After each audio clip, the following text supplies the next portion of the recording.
સૌપ્રથમ આપણે આભાર માનીએ છીએ આપણા ડીઓ સાહેબ શ્રી ચૌધરી સાહેબનો કે જે એમના વર્ષ શેડ્યુલમાંથી મતલબ કે એ સમય કાઢી અને આપણી વચ્ચે ઉપસ્થિત રહ્યા આપણા કાર્યક્રમની શોભા વધારે. તો ડીઓ સાહેબ શ્રી ચૌધરી સાહેબનો આપણે આભાર માનીએ છીએ. સેકન્ડ ક્રમે આપણા સીડીઓ સાહેબ શ્રી પ્રોફેસર જયભાઈ ધ્રુવ એ પણ એમના વ્યસ્ત શેડ્યુલમાંથી આપણા કાર્યક્રમમાં ઉપસ્થિત રહ્યા તેમનો પણ આપણે આભાર માનીએ છીએ. ત્રીજા ક્રમે વિમલભાઈ સિદ્ધાર્થ સાહેબ એ પણ એમના વ્યસ્ત કાર્યક્રમમાંથી આપણા ત્યાં ઉપસ્થિત રહ્યા એમનો આપણે આભાર માનીએ છીએ. એ ઉપરાંત સતીશભાઈ પટેલ સાહેબ ડૉક્ટર એ પણ આપણા કાર્યક્રમમાં ઉપસ્થિત રહ્યા એમનો પણ આપણે વિશેષ આભાર માનીએ છીએ. કાંજી દાદા એ પણ એમના વ્યસ્ત શેડ્યુલમાંથી આપણા કાર્યક્રમમાં ઉપસ્થિત રહ્યા તો એમનો પણ આપણે આભાર માનીએ છીએ. શ્રી ભીખાભાઈ પટેલ સાહેબ એ પણ આપણા કાર્યક્રમમાં ઉપસ્થિત રહ્યા તો આપણે એમનો આભાર માનીએ છીએ. આ ઉપરાંત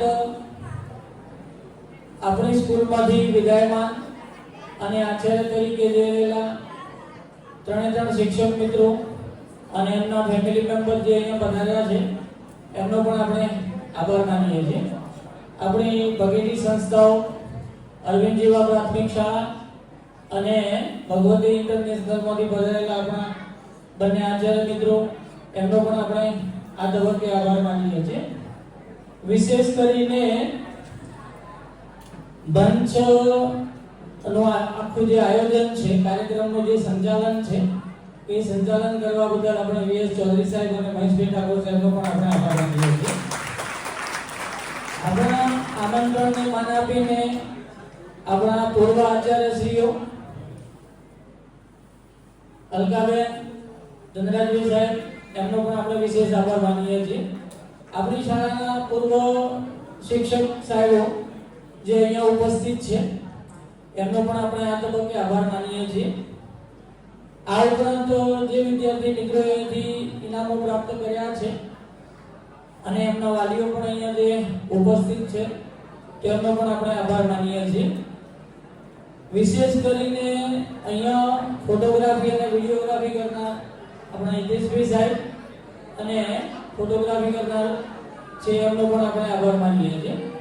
ખાસ કરીને આ કાર્યક્રમની શોભા જે વિદ્યાર્થીઓના કારણે છે કારણ કે સૌથી વધારે શાંતિથી તમે આ કાર્યક્રમ 3 કલાકથી માણો છો કારણ કે તમે જો શાંતિ ન રાખી હોત તો આ કાર્યક્રમ જે છે એની સફળતા શક્ય નહોતી. તો આ તબક્કે આપ સર્વ વિદ્યાર્થી મિત્રોનો આપણે ખૂબ ખૂબ આભાર માનીએ છીએ.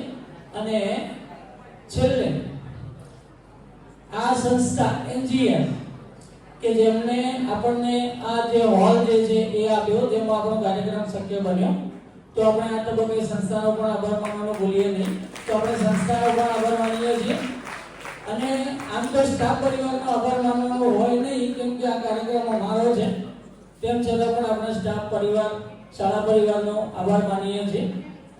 તો છેલ્લે આ કાર્યક્રમને આપણે અહીંયા પૂર્ણ જાહેર કરીએ છીએ. વિદ્યાર્થીઓ માટે જો કોઈ સૂચના હશે તો શાળાના આચાર્યશ્રી એ તમને સૂચના આપશે. જ્યાં સુધી તમને કહેવામાં ના આવે ત્યાં સુધી આપણે કોઈએ પોતાનું સ્થાન છોડવાનું નથી. Thank you. આભાર સાહેબ શ્રી આપનો. કાર્યક્રમ એના અંતમાં આપણે સૌ